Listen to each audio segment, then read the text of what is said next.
Iran Israel സംഘർഷം 6ാം ദിനത്തിൽ ഇറാനിലെ ആണവ കേന്ദ്രങ്ങൾ തകർക്കുന്നതടക്കം ഇസ്രയേലിന്റെ യുദ്ധ ലക്ഷ്യങ്ങൾ ഒരാഴ്ച കൊണ്ട് നേടുമെന്ന് ഇസ്രയേലി സൈന്യം. അതേസമയം ഇറാനിലെ സൈനിക നടപടിയിൽ ഇസ്രയേലിനൊപ്പം ചേരുന്ന കാര്യം US പ്രസിഡന്റ് ഡൊണാൾഡ് ട്രംപ് പരിഗണിക്കുമെന്ന് റിപ്പോർട്ടുകൾ സൂചിപ്പിക്കുന്നു. ആക്രമണം ദുർബലമായെങ്കിലും ഫത്തഹ് 1 ഹൈപ്പർസോണിക് മിസൈലുകൾ ഇറാൻ ടെൽ അവീവിലേക്ക് തൊടുത്തു.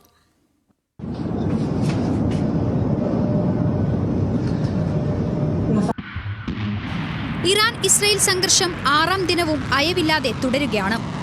ടെഹ്റാനിൽ വ്യാപകമായി വ്യോമാക്രമണം നടത്തുന്ന ഇസ്രായേൽ സൈന്യം ആയുധ ഫാക്ടറികളും ആണവ കേന്ദ്രങ്ങളും ആക്രമിക്കുന്നത് തുടരുകയാണ്. ആണവായുധ നിർമ്മാണത്തിനാവശ്യമായ യുറേനിയം സമ്പുഷ്ടീകരണത്തിനുള്ള സെൻട്രിഫ്യൂജുകൾ നിർമ്മിക്കുന്ന സ്ഥലം ഇസ്രായേൽ എയർഫോഴ്സ് ബോംബ് ചെയ്തു. ഇറാന്റെ മിസൈൽ ഫാക്ടറികളും തകർത്തു. അതേസമയം സംഘർഷത്തിന്റെ ആദ്യ ദിനങ്ങളിൽ നിന്ന് വിരുദ്ധമായി കഴിഞ്ഞ രാത്രി ഇസ്രായേലിലേക്കുള്ള ഇറാനിയൻ ആക്രമണം ദുർബലപ്പെട്ടു. എന്നാൽ 1400 കിലോമീറ്റർ പരിധിയിലുള്ള ഹൈപ്പർസോണിക് മിസൈലായ ഫത്തഹ് 1 ടെൽ അവീവിലേക്ക് പ്രയോഗിച്ചതായി ഇറാനിയൻ സമൂഹ മാധ്യമ ഗ്രൂപ്പുകൾ പറയുന്നു. മിസൈൽ ആക്രമണത്തിന്റേതാണെന്ന് അവകാശപ്പെടുന്ന ദൃശ്യങ്ങളും പുറത്തുവന്നു. അതേസമയം ഇറാനിലെ സൈനിക നടപടിയിൽ ഇസ്രയേലിനൊപ്പം ചേരുന്ന കാര്യം US പ്രസിഡന്റ് ഡൊണാൾഡ് ട്രംപ് പരിഗണിക്കുമെന്ന തരത്തിലുള്ള റിപ്പോർട്ടുകളും പുറത്തുവന്നു. വാഷിംഗ്ടണിലെ സിറ്റുവേഷൻ റൂമിൽ ചേർന്ന അടിയന്തര ഉപദേശക സമിതി യോഗത്തിന് ശേഷമാണ് ഈ വാർത്ത പുറത്തുവന്നത്.